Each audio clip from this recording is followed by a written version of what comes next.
There's growing global alarm over Omicron, the new coronavirus variant that first emerged in South Africa. Researchers say it could be the most infectious form of the virus so far, and it might even beat current vaccines. The international response has been swift. Many countries have shut down air travel from South Africa itself. The bans also extend to other southern African nations, including Namibia, Botswana, Zimbabwe, and Mozambique. The South African government says the closures are an overreaction. Omicron has moved quickly. Now countries around the world are racing to get ahead of it, banning flights from the region where the variant was first discovered. South Africans suddenly find themselves cut off from the world. My fear currently is travel restrictions, because that's a huge part of my job.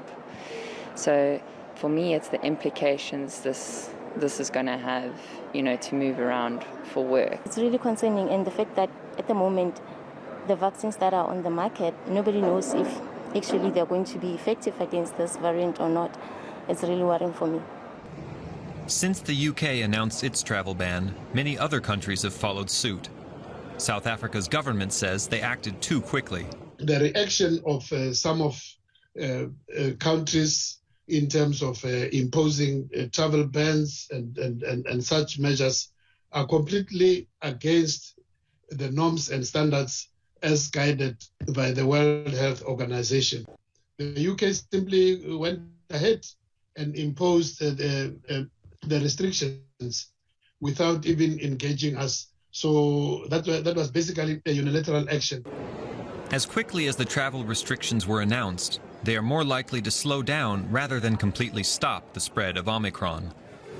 Dutch health officials fear that dozens of COVID-infected passengers who arrived in Amsterdam on Friday might also be infected with the new variant. Hong Kong, Israel, and Belgium have already confirmed cases. The world has made progress in the fight against the coronavirus, but the new variant shows that the battle is far from won. The message for now from many officials: get the vaccine, get the booster, and follow public health regulations. I'm talking to Kai Kupferschmidt now. He's a molecular biologist and science journalist. Kai, in a nutshell, what's the main difference between Omicron and the variants we already know about? Well, it's not that easy to pinpoint, actually. I mean, we have to realize that at the moment, we really only have two things to go on. We have what's happening in South Africa, where this virus, for the moment, it looks like is replacing Delta. That suggests that it might spread faster than Delta or better than Delta or reinfect people better. We don't know that yet. It's just one spot, but that's the one thing. The other thing is the genome. And the genome of this virus is quite unusual. I mean, it has a lot of the same mutations that we've seen in Alpha, in Beta, and Delta, so some of the variants of concern that we've seen. But it also has a lot of other mutations, some of which, science that was done already a year ago showed would be very concerning because they might make the virus better at escaping immunity. So at the moment, we really have two really, really big red flags, let's say. But certainly we're going to have to wait the next days and weeks to find out, which of these fears are actually going to be true, or any of them.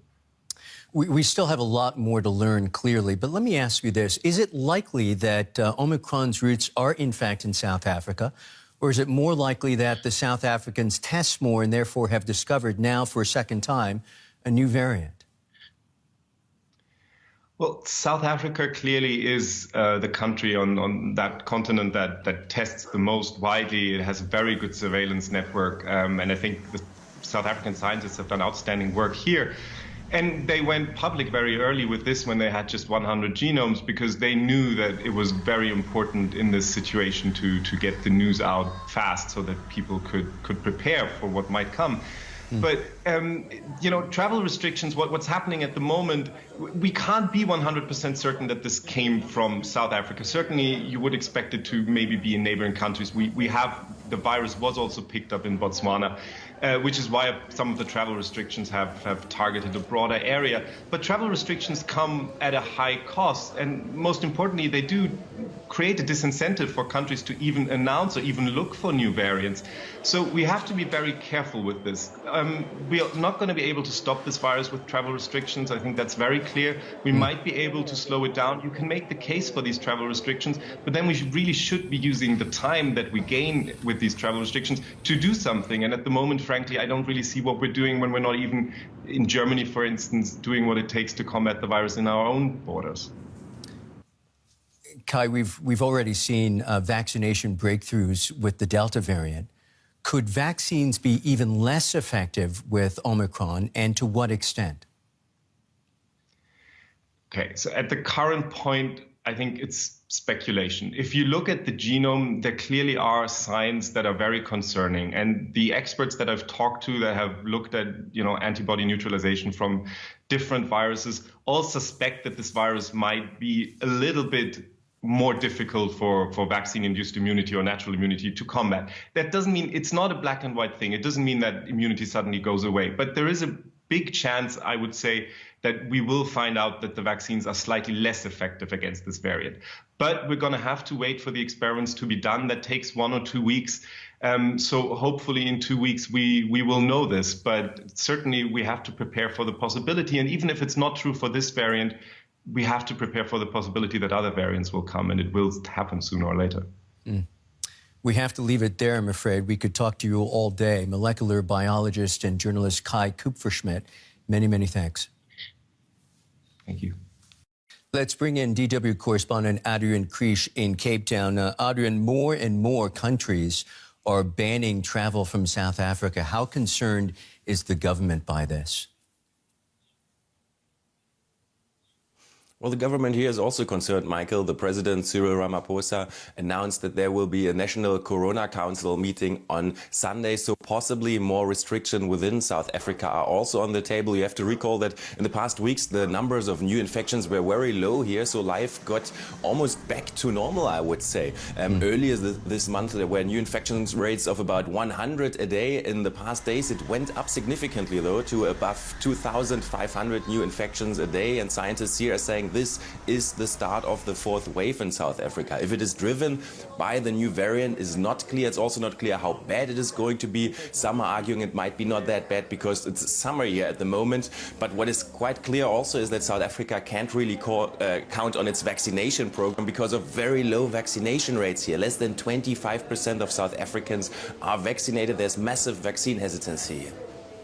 Adrian, of course, I imagine the news about travel bans hasn't been received very well there.